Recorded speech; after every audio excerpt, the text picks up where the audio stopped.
Salut, c'est Trado, je suis content de vous retrouver pour la mise à jour de l'analyse technique du CAC 40. Alors, encore une séance au contact de cette résistance. Elle tient cette résistance, c'est une résistance journalière et hebdomadaire. Il n'est donc pas surprenant qu'elle donne du fil à retordre. Mais attention, encore une fois, les marchés sont assez creux en ce moment. Et c'est un euphémisme que de le dire, ça veut dire que les marchés sont plus facilement entre guillemets manipulables notamment les algos peuvent nous emmener où les algos veulent nous emmener.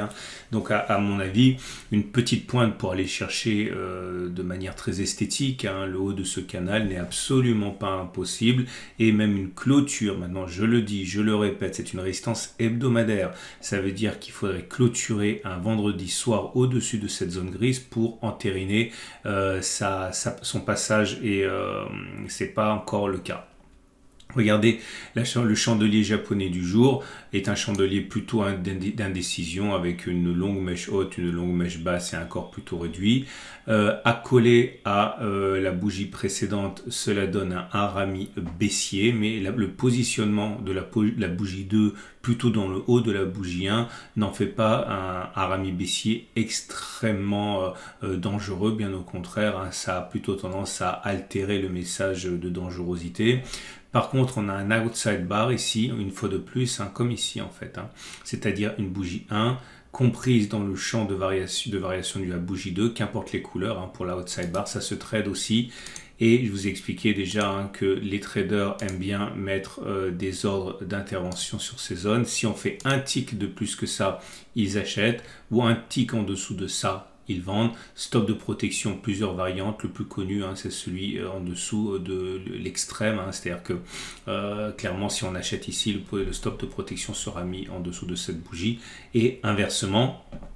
Donc, contrairement à ce que j'ai pu dire sur cette bougie-là, en disant que les traders normalement devraient privilégier le signal acheteur plutôt que le signal vendeur parce qu'on était rentré dans une tendance haussière et donc on a tendance à sortir dans la tendance haussière. Là, on est sur une zone de résistance, donc il y a de fortes chances pour que ce soit au contraire l'inverse qui joue. C'est-à-dire que tous les traders qui ont un biais baissier entreront en action sur l'option baissière. Le chandelier Aiki-Nashi du jour n'a pas pour l'instant les mêmes préoccupation, c'est toujours haussier. Vous voyez, on a une bougie verte, une bougie sans mèche basse, donc ça reste haussier. Par contre, pas de nouveau bloc Three Line Break. Regardez maintenant les éléments techniques. Alors, le premier élément technique, c'est la moyenne mobile à 7 jours, c'est toujours haussier puisqu'on est au-dessus de la M7 qui monte. Idem pour la moyenne mobile à 20 périodes qui est haussière, donc on est au-dessus, donc la tendance générale est haussière. J'ai mentionné hier le fait qu'on a vu un croisement haussier fort M20, M50 qui a été backtesté avec succès lors des vidéos de début d'année. Regardez la moyenne mobile à 200 périodes, aucun danger pour l'instant, elle est toujours largement haussière, on est au-dessus, donc la tendance de long terme n'est absolument pas remise en compte en question, c'est une tendance qui est haussière.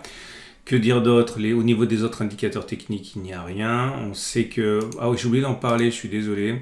Mais bon, vous le savez si vous êtes des habitués du format, on a une stratégie qui a été backtestée et qui fonctionne plutôt bien, qui consiste à dire que lorsque l'on classe le super trend à la hausse, il est plus probable que l'on clôture au-dessus de la bougie de cassure plutôt que l'on casse le super trend à la baisse. Ça a été fait, j'en ai parlé, c'était sur cette bougie là que ça s'est accompli. J'ai oublié de dire par contre que sur le SAR c'est exactement la même chose. Le SAR a été cassé sur cette bougie à la hausse, il était donc plus plausible que l'on clôture au-dessus de des 7120 plutôt que l'on aille casser le SAR à la baisse. Bon, ça a été fait depuis 2 séances déjà, j'ai oublié d'en parler, mais voilà, ça c'est trop tard. Que dire d'autre? Ah bah oui, l'Ichimoku. L'Ichimoku qui est toujours haussier puisque la tendance de fond l'est, on est au-dessus d'un nuage qui monte, c'est bien parce que on s'éloigne un petit peu d'un twist qui mettrait à mal la tendance haussière. Là au contraire, l'écart entre la SSA et la SSB augmente, donc l'inquiétude s'éloigne un petit peu, donc c'est haussier. Regardez la Tenkan qui commence à adopter une pente haussière. Donc je pense qu'on peut dire que maintenant que la tendance immédiate elle est haussière, la Kijun c'est pas très clair encore. On va dire que la tendance générale est plutôt neutre.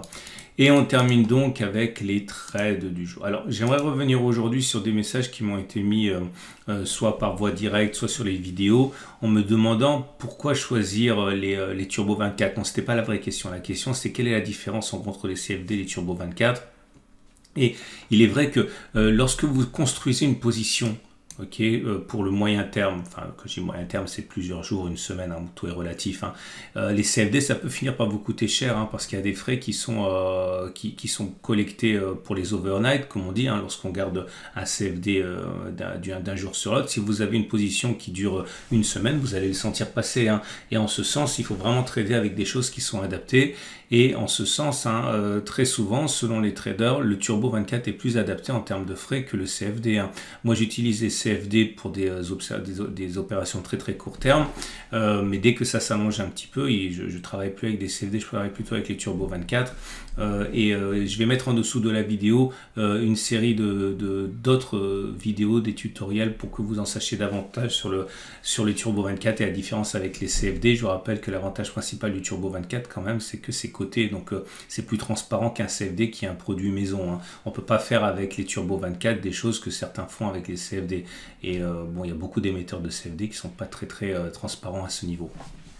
En tout cas, je considère que le timing est parfait pour spéculer à la baisse si vous avez un biais baissier, j'en ai déjà parlé. Objectif, retourner par exemple, combler le gap ou alors faire une nouvelle rotation baissière dans ce que je considère être un canal qui n'est absolument pas invalidé. Si vous pariez sur un scénario baissier, vous avez donc un excellent point d'entrée parce que vous avez un objectif, hein. On va dire que vous visez le comblement du gap à 3,9% avec un stop loss, mettons à 2,6%. Vous avez un ratio gain risque qui est excellent et un stop loss qui est très large, donc ça vous laisse le temps de voir venir.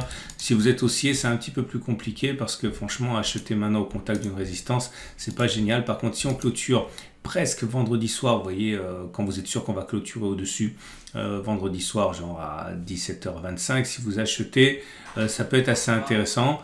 Il faudra quand même néanmoins mettre un stop loss, je pense, en cas de retour en dessous de la résistance journalière et parier sur, par exemple, la règle du balancier. Voilà, prenez le chemin parcouru avant la résistance, vous mettez ça au-dessus, ça peut être pas mal, hein. On va terminer avec le format intraday. Je vous rappelle que toutes les matrices intraday sont mises à jour en même temps que la vidéo du jour. C'est sur mon site que vous le retrouvez dans l'article même du CAC 40. Et voilà là où je vous ai laissé hier sur la matrice intraday du jour. On était dans cette oblique orange et rien n'a changé, hein. C'est toujours une zone où les vendeurs peuvent éventuellement tenter leur chance, puisque c'est une résistance, hein, journalière et hebdomadaire. Et la technique est toujours la même, hein. Je vais vous donner un exemple, toujours en utilisant cette technique que vous aimez bien et qui a l'avantage de la simplicité, c'est-à-dire celui de l'ATR. Imaginons par exemple que vous soyez imaginons que vous vouliez rentrer maintenant en spéculant à la baisse.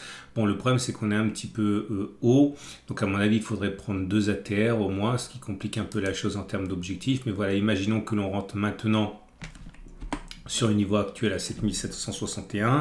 Si on met un stop à 2 ATR, ça veut dire 2 fois la valeur de l'average true range.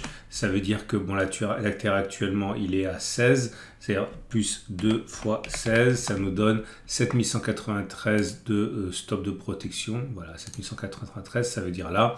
Bon, le problème c'est que c'est assez éloigné et en ce sens, il faut un objectif qui soit au moins égal à 1, hein, pour que ce soit intéressant sur le long terme, en considérant qu'on a raison une fois sur deux. Maintenant, il y a une façon de manière plus patiente, attendre que l'on remonte un petit peu. Comme ça, au lieu de prendre 2 ATR, on peut prendre un seul ATR et du coup, une baisse plus mesurée pourra nous satisfaire en termes de ratio gain-risque. Ah bah tiens, regardez, on peut rentrer sur signal naturellement, hein, comme là on avait un inside bar, ok, ici. C'est-à-dire que selon la technique que j'ai élaborée tout à l'heure, beaucoup de traders sont rentrés sur ce point-là puisqu'on avait fait un petit point en dessous et ils ont mis un stop au-dessus de la structure. Bon ben voilà, il n'y a pas de règle, hein. Vous pouvez rentrer sur du price action, ça veut dire sur des chandeliers japonais, etc., sur des réactions de prix. Vous pouvez rentrer sur des indicateurs techniques, vous pouvez rentrer sur n'importe quoi, vous pouvez rentrer sur rien du tout, mais simplement parce qu'on est dans la zone qui nous intéresse. Bref, si vous voulez acheter maintenant, je pense que la zone d'achat, elle est là, hein.